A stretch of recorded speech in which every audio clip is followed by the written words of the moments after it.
Samahan niyo na po si Ka Eric para sa ating video analysis at video talakayan.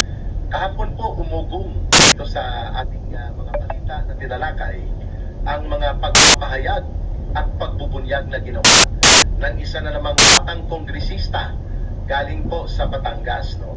Si Congressman Leandro Libeste. Anak po ito ni Senador Loren Legarda at ni dating Batangas Governor Tony Libeste. Itong si Leandro Libeste. At parang kagaya din po ni Congressman Kiko Barsaga, malakas din pong loob at walang kukunwari at walang pag-aalangan na ibinubunyag po niya ang mga mafia at mga ala sindikato o criminal cartel na operations po ng PWH. At kasabay niyan po ay may mga ilang pangalaman si Congressman Kiko Barsaga na sinagot na ng talas at manghang. Ang sinasabi ni Marcos, napakana daw ng oposisyon ang mga nangyayari political instability at mga pagkilos, mga protesta, mga rally na ito. At ang panawagang siya, sign siya, pakana daw ng oposisyon upang siya tanggalin sa kapangyarihan, bagamat siya ay kinakain naman daw talaga sa mga issue na sumasambulat hinggil sa 1 trillion pesos na flood ng Darambong at marami pang issue ng korupsyon. Talaga sinagot siya ni Congressman Kiko Barsaga. Lahat po halos ng mamamayang Pilipino gusto kang hindi lang ang oposisyon ng mga kalaban sa politika ng mga Duterte. Ayan.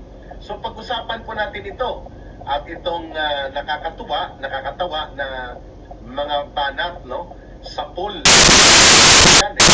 nang sinagot siya ni Congressman Kiko Barsaga matapos po na nakialam na naman itong si Sunny Boy Trillanes kudita kung itong Duterte pa nagkudita nga pero duwag naman at nagtago sa at pagkatapos na mag-surrender hindi naman lumaban nagkaan ng mga platito na mga kutsara mga tinidor doon daw sa hotel na kanilang inokupa, no? Talagang si Pangulong Duterte nawa ka na lang sa mga birada niya dito kay Sunny Boy Trillanes, no? Nagkomentaryo itong si Trillanes, no? Dito kay Congressman Kiko Barsaga. Sabi niya, paano mo siseryosuhin ang isang tao? Opisyal nga ng no? Pero pag sumagot, pag tinatanong ng media, ang maririnig mong sagot, meow, meow, meow, meow. Snipe, no, may pitik at may pasiko, birada kay Congressman Kiko Barsaga. So, sinagot siya. Itong si Sunny Boy Trillanes, sinagot siya ni Congressman Kiko Barsaga.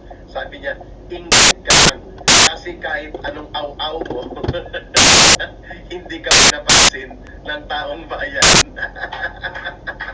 Palakpak! Matalas po itong sa Congressman Kiko Barsaga kay Sunny Boy Trillanes. Yan pong tawag sa kanya. Special Operator against Duterte, Marcos at ni Romualdez, no? Grabe ang pirada ni Congressman Kiko, no?